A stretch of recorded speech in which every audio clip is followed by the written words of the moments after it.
पाहूयात पुढची बातमी। माझ्या बहिणीची सासरच्या लोकांनी हत्या केली। 2 दिवसानंतर कब्रस्तानमधून मृतदेह बाहेर काढला। मृतदेहावर जखमा असल्याचा व्हिडिओ कुटुंबियांच्या हाती लागला। नागपूर इथल्या मोमीनपुरा इथली ही घटना।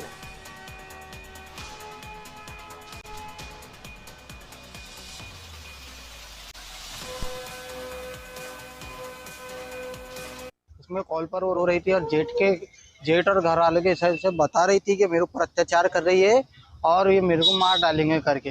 और उसके अंदर उसने सब बताई कि ये हमारे ऊपर जुल्म करते।